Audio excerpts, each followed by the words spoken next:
നമ്മളൊരു കുക്കറൊക്കെ വാങ്ങി, പ്രഷർ കുക്കറൊക്കെ വാങ്ങി കുറച്ച് നാൾ കഴിയുമ്പോൾ ഇതിന് ചെറിയ കംപ്ലൈൻറ്റുകൾ ഇങ്ങനെ വരാറുണ്ട്. ഇതിന് പ്രഷർ ഇങ്ങനെ ഇത് പ്രഷർ വരുന്നില്ല. അത് മാത്രമല്ല, ഇവിടെ ഇതിൻ്റെ ഹോളൊക്കെ അടഞ്ഞിരിക്കും. ഇങ്ങനെ ചെറിയ ചെറിയ കംപ്ലൈൻറ്റ് വരുമ്പോൾ നമ്മളതിനെ എടുത്ത് മാറ്റിയിട്ട് പുതിയ കുക്കർ വാങ്ങിക്കാറാണ് പതിവ്. എന്നാലത് വളരെ നിസ്സാര പൈസയ്ക്ക് പെട്ടെന്ന് റെഡിയാക്കി എടുക്കാൻ പറ്റും. ഇപ്പോൾ ഇതിൻ്റെ കംപ്ലൈൻറ്റ് എന്ന് പറഞ്ഞാൽ ഇതിൻ്റെ പിടി ചെറിയ ലൂസ് ഉണ്ടായിരുന്നു. അപ്പോൾ ഞാനത് ടൈറ്റ് ചെയ്യാൻ വേണ്ടി അഴിച്ച് വെച്ചേക്കുകയാണ്.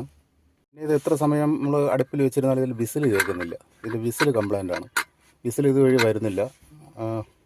സാധാരണ ഒരു 3 കംപ്ലൈൻറ്റുകൾ കൊണ്ടാണ് ഇതിനകത്ത് വിസിൽ കേൾക്കാതിരിക്കുന്നത്. ഒന്നാമത്തെ കാര്യം, ഇതിനകത്ത് എന്തെങ്കിലും നമ്മൾ കറിയൊക്കെ ഉണ്ടാക്കുമ്പോൾ അല്ലെങ്കിൽ വേറെ എന്തെങ്കിലും ഉണ്ടാക്കുമ്പോൾ ഇതിനകത്ത് കയറി അടഞ്ഞിരിക്കുകയോ അങ്ങനെയും ചെയ്ത് കഴിഞ്ഞാൽ വിസിൽ വരത്തില്ല. പിന്നെ ഇതിൻ്റെ ഹോളുണ്ട്. ഈ ഹോളിൽ കയറി അടഞ്ഞിരുന്നാലും വിസിൽ വരത്തില്ല. അപ്പോൾ നമ്മൾ ആദ്യം ചെയ്യേണ്ടത് ഇതിനൊരു സേഫ്റ്റി പിന്നെ അങ്ങനെ എന്തെങ്കിലും പിന്ന് കൊണ്ട് ഇതിൻ്റെ ഹോളിലൊന്ന് കുത്തി റെഡിയാക്കുക. അപ്പോൾ ഇതിനെ അടഞ്ഞിരിക്കുന്ന സാധനങ്ങളൊക്കെ അങ്ങ് പോകും. അത് ഹോൾ അടഞ്ഞിരിക്കുന്നത് നമുക്ക് എങ്ങനെ മനസ്സിലാക്കാൻ പറ്റുമെന്ന് വെച്ചാൽ, നമുക്ക് ഇതിലോട്ട് നല്ല വെള്ളം ഒഴിക്കുക. വെള്ളം ഒഴിച്ചിട്ട് വെള്ളം നിറച്ചൊഴിക്കുമ്പോൾ ഇപ്പുറ സൈഡ് വഴി ഇതുവഴി വെള്ളം വരുന്നില്ല എന്നുണ്ടെങ്കിൽ അതിൻ്റെ ഹോൾ അടവാണെന്ന് ഉറപ്പിക്കുക. ഞാൻ നോക്കിയപ്പോൾ ഇതിൻ്റെ വിസിൽ കേൾക്കാത്ത വേറൊന്നും കൊണ്ടല്ല, അതിൻ്റെ വാഷർ കംപ്ലൈൻ്റാണ്.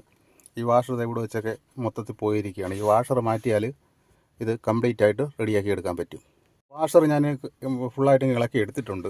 അപ്പോൾ ഇവിടെയാണ് ഡാമേജ് ഉള്ളത്. അതുകൊണ്ട് ഇത് ഡാമേജ് ഇവിടെയൊക്കെ മൊത്തത്തിൽ പോയിരിക്കുകയാണ്. അപ്പോൾ പുതിയ വാഷർ ഇട്ട് കഴിഞ്ഞാൽ ഇത് ഓക്കെ ആവുന്ന കാര്യമേ ഉള്ളൂ. ഇതിലൊരു പുതിയ വാഷർ വാങ്ങിയിട്ടുണ്ട്. ഇതാണ് അതിൻ്റെ പുതിയ വാഷർ. ഇതിന് 40 രൂപയാണ് എനിക്കായത്. 40 രൂപ മാത്രമാണ് എനിക്കിതിനായത്. ഇതിൻ്റെ വാഷർ ഇത് എനിക്ക് 40 രൂപ ആയെന്ന് ഞാൻ പറഞ്ഞല്ലോ.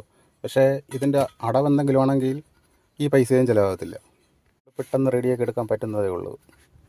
വാഷർ ഇതിലോട്ട് സെറ്റ് ചെയ്യാൻ പോവുകയാണ്. സെറ്റ് ചെയ്തിട്ട് നമുക്ക് നോക്കാം. വാഷർ സെറ്റ് ചെയ്തിട്ടുണ്ട്. ഇനി ഇത് കറക്റ്റായിട്ട് ഇത് വിസിൽ കേൾക്കും എന്നുള്ളതിന് ഉറപ്പാണ്. ഇങ്ങനെയുള്ള ചെറിയ കംപ്ലൈൻറ്റുകൾ മാത്രമേ ഇതിൽ വരാറുള്ളൂ.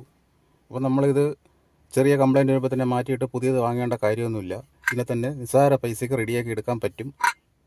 നിങ്ങളുടെ വീട്ടിൽ ഇതുപോലെ കേട് വന്ന കുക്കറൊക്കെ ഇരിപ്പുണ്ടെങ്കിൽ പെട്ടെന്ന് റെഡിയാക്കി എടുക്കാൻ പറ്റും. അടുത്തൊരു വീഡിയോയുമായി വീണ്ടും കാണാം.